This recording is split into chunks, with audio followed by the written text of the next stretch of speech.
Warming bracket!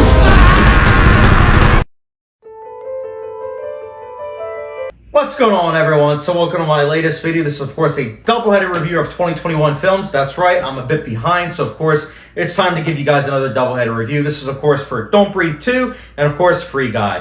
These are two movies I happen to have seen in the doubleheader in theaters, so it's only fitting. But they're also two different movies, and ironically enough, they're also two different experiences that I had going into them. So I'm excited to talk about these two movies in obviously spoiler-free fashion. But guys, enough exposition. Let's get started. So the first one I'm going to talk about is Don't Breathe 2, which I had no idea what it was about going into it, other than it was a sequel to Don't Breathe, which was a 2016 movie. I did see Don't Breathe twice. I unfortunately did not see that movie in theaters. It was a tough time in my life during that time, but I did happen to manage to watch it at the library, and then I did also watch it, I believe, on Blu-ray. And it's an enjoyable movie. It's quite competently made. It reminds me a lot of like Panic Room. It's very well crafted. It's not amazing or anything, but again, the craftsmanship on display is clearly to be had. But I will say this, Don't Breathe 2, I wasn't that excited for. I didn't see the trailer. I had no idea this movie even existed until literally a friend of mine told me, like, hey, have you seen the Don't Breathe 2 trailer? And I was like, there's a sequel to that coming out? And I looked it up, not the trailer per se, because I didn't want to know anything about it. But I did happen to look at it, and I was like, okay, well, it's the lead character from that movie. And also I noticed that the director who did Don't Breathe isn't directing it. I was like, huh, interesting. So I went into this movie just knowing that, and the reason why I say all that is because going into a movie with no expectations is honestly very refreshing, especially if you have nothing to go off of. No critical reviews, no audience scores. It's very refreshing. And this movie, while watching it early on, I was like, oh no, this is not going to be good. It was like a washed out, color palette with the cinematography. I was like, oh no. I was like, the camera angles are good, but unfortunately, it was just a washed out color palette. And I was like, okay, maybe this is symbolic or something. Like maybe because as the movie progressed, it got darker at night, but as it got darker at night, the color palette was a lot better. It wasn't washed out. It was very cool. It was very stylish. And I was like, this is awesome. Why was it at the beginning early on like that? And then the movie progresses, and in the final act, I was like even more confused because in the final act, it is daylight. But not only was it daylight, it wasn't washed out. So I was like, what the heck? Why? I was confused, especially also in addition to not only was it not washed out, but that beautiful camera work that was early on and in the second act was nowhere to be found in the final act because it was like Michael J. Fox filmed it. Like it was all shaky camera work and everything. So I was very disappointed for this movie in terms of the cinematography because I feel like there were instances, especially one scene in particular, the first break-in scene, that instance especially where it is really good cinematography in that instance, but there are a lot of other cases where I can't sit back and say, yeah, it's good cinematography. And that's just something that, for me personally, is very important with the movie. Some people, it might not be as much. Some people might be the story and everything. But, when you go back to the story and everything, the story is something that it doesn't really trust the audiences. Early on, there are some instances where it is visual storytelling, as I mentioned with that one scene in particular, the first break-in scene. But a lot of this movie has it where it visually shows you, which is great, and then literally in the next scene, it literally then hits you over the head with some exposition. And it's like, yeah, but I just, okay, whatever. And it's unfortunate when a script doesn't trust the audiences. It doesn't. I get some audiences aren't going to care about that, but for myself, it was bothersome. Now, again, I will say this is a movie that I was watching and I never found myself bored, which is nice because the pacing was pretty on point. It was consistent in that regards. But again, if you want a movie that is overall like really, really well done, I wouldn't say this movie is 100% that because it does falter in a lot of situations. For one, besides the lead performance by Stephen Lang, you have performances that are very shaky. And I almost want to say that maybe it's not 100% the actors. It could mostly be the dialogue, like the script, because I found myself cringing with the dialogue. And I'm usually someone that lets go a lot of dialogue because I'm like, well, the character's supposed to be kind of like this. Like this is why, because he's saying like cringy stuff. That's how they are. But with a movie like this, the way it went off, it's like it's supposed to be really serious, but the character is saying stuff that is unfortunately very like cringy and cheesy.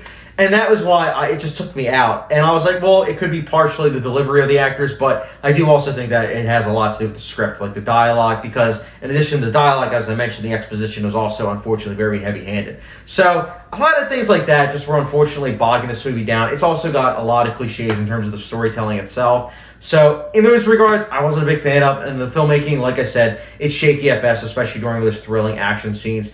But that being said, although this is definitely a huge step down from the first one, I will say watch this for that 10-minute opening break-in scene alone. That alone is worth your time, guys. But as a whole, Don't Breathe 2, I barely remember it except for that break-in scene, which is why I'm mentioning it like half a dozen times. But besides that, this movie, Don't Breathe 2, is forgettable, and is why I personally would be giving it a 2.5 out of 5 star rating. So, yeah, no hot sauce rating, guys, for that. But yeah, next up, let's talk about Free Guy.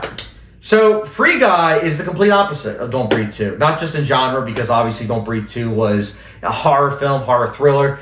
Free Guy is not only a comedy, but is also the opposite end of the spectrum in terms of the advertisement, the marketing. I have seen the Free Guy trailer like 60,000 times.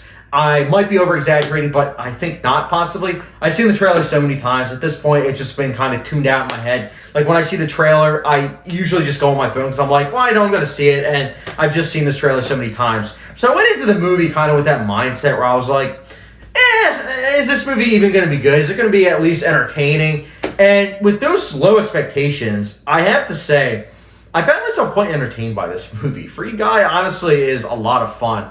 Ryan Reynolds somehow makes a PG-13 comedy work. You know, PG-13 comedies are like literally 1 in a million where they actually are really good, because you'll have it where comedians essentially are watered down. They can't say a lot of the things that they normally would, whether they're a stand-up comedian or just a regular comedian.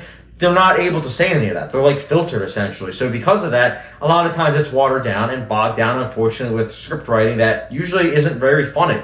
But Ryan Reynolds is truthfully very funny, and I feel like each year he gets better and better. And this movie in particular, he really worked around the PG-13 rating in a very effective way. The other actors did as well, too.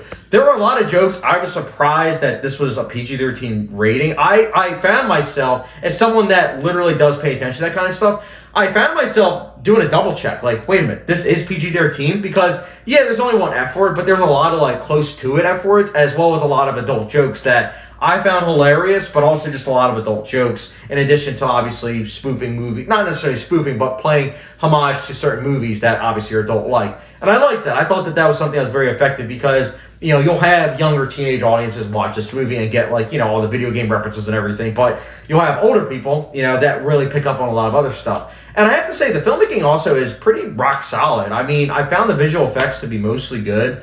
I also found the cinematography, it was kind of dull. Like, I'm not going to lie, like, some of it was just kind of like a little bit needing a little oomph in terms of, like, the color juicing. But for the most part, it was very well shot.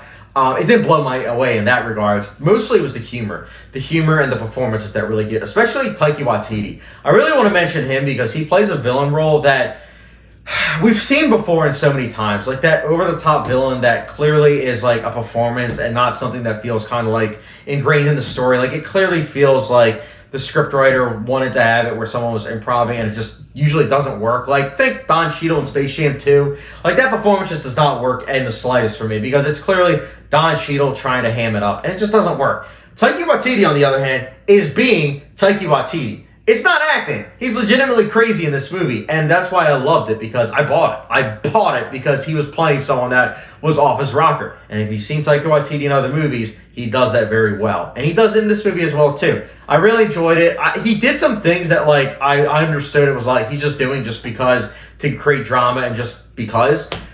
And normally I don't like that either, but I felt like in the context of this movie, I was able to say it's okay. Now, maybe again, I was in a more forgiving mood. I don't know, because early on, this movie did catch me by surprise with the humor. And I feel like if you watch a movie and the humor doesn't work, you might pick it apart a bit more than if you're really in tune with the humor. And I feel like that might be the case with this movie. I don't know. If I give it a second viewing, maybe that would be the case, but you know, besides some cliches here and there, besides a couple moments here that were a bit too exposition heavy, because similar to Don't Breathe 2, there are moments where they don't really trust the audiences. Some moments like that just don't work fully for me, as well as also I do like, obviously, the riff that they're doing with paying, you know, all that, like, trickery of, like, you know, the big corporations and everything, like, literally messing with that and everything and literally trickling it down to saying, like, yeah, big corporations are kind of bad. I like that message, but at the same time, it's a big corporation studios that's doing this movie, so they're also making fun of the fact that, you know, obviously the video game in the movie obviously is getting a sequel and how the sequels aren't really that good. It's like a ha-ha moment until you realize in the back of your mind, if, like, Free Guy does well, we're going to see a sequel. So, I don't know, man. That was kind of in the back of my mind, like, towards the end. I was like, I don't know about that part. I don't know about that part of the humor. But overall, I found myself enjoying Free Guy. I definitely would recommend it. The humor worked. The performances worked. I do think that it's also a clever mix of video game references as well as adult jokes, which is why personally, you know what? Screw it. I'm going to say Free Guy personally would be giving a 3.25 to 5-star rating for myself, which for those like a hot sauce rating, it's the good old Frank's hot sauce rating. So yeah, I would definitely recommend you guys check out this movie. It's playing in theaters. I did not think that me sitting down and seeing these two movies back to back, I did not think I would sit here and say Free Guy is better than Don't Breathe 2, but alas, here I am. So guys, those are my reviews for obviously Don't Breathe 2, as well as Free Guy. Let me know your thoughts in the comment section down below on said movies, as well as your thoughts on this review, as well as you guys in general, what you guys want from Free Guy 2, because let's face it, we're probably going to get a sequel. But let me know your thoughts in the comment section down below, and as always, don't forget the subscription, notification bell, and I'll catch you guys later.